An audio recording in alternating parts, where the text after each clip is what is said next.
You know, we live in a world that's constantly trying to predict our every move. What we're going to buy, who we'll vote for, you name it. But what if the best strategy to win wasn't to be smarter, but to be totally unpredictable? That's the wild idea behind what we're breaking down today, the stochastic volition protocol. It's a heavy question, right?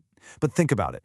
Every single time you click or like or search for something, you're feeding these massive data systems that are designed to figure you out. These algorithms want to know your next step before you even do. And the more consistent you are, well, the easier you make their job. So how in the world do you break free from that? We're all taught that being rational and consistent is a good thing, a strength. But in this new game, this kind of chess match against predictive AI, that consistency actually makes you a sitting duck. It means you're easy to model, easy to target, and, easy to manipulate. Your greatest strength, your own rationality, suddenly becomes your biggest weakness. Okay, now this is where it gets really interesting. The key to solving this very, very modern problem might actually come from the 19th century.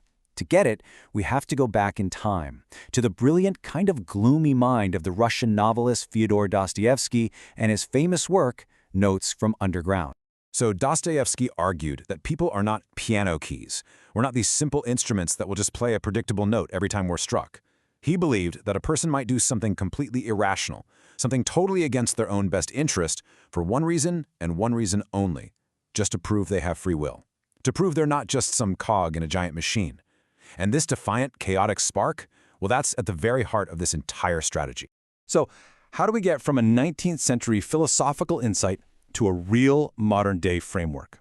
Well, enter Albert Ten.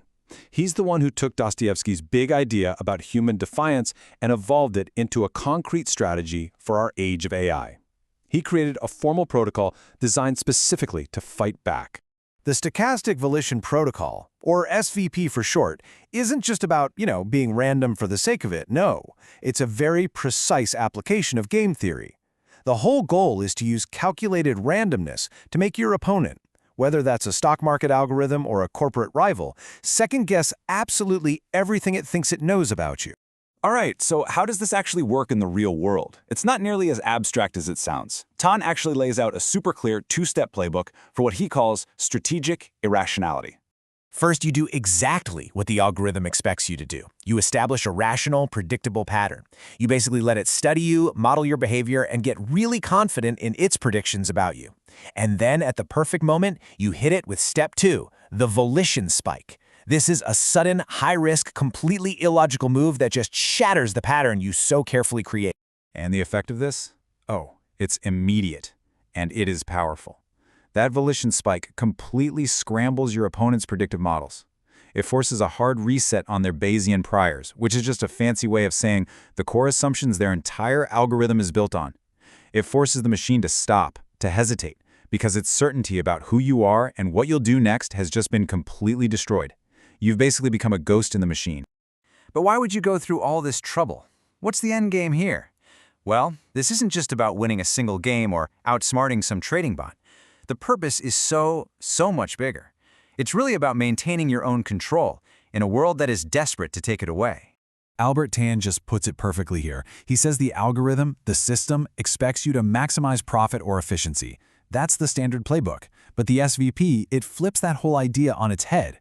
With this strategy, the goal is to maximize your own unpredictability. Because in that unpredictability, you find what Tan calls sovereignty, the power to act as an independent person, not just another predictable data point on a chart.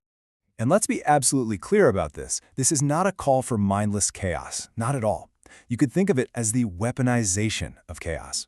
It's about using these very deliberate, targeted moments of irrationality to gain a real strategic advantage and to reclaim your own agency from all these systems around us. Which of course leaves us with one last fascinating question to chew on. We're constantly being told to be consistent, to be reliable, to be rational. But if that very same consistency is what makes us vulnerable, could it be that a little bit of calculated irrationality is actually the most rational choice of all? It's definitely something to think about the next time you feel like an algorithm knows you just a little too well.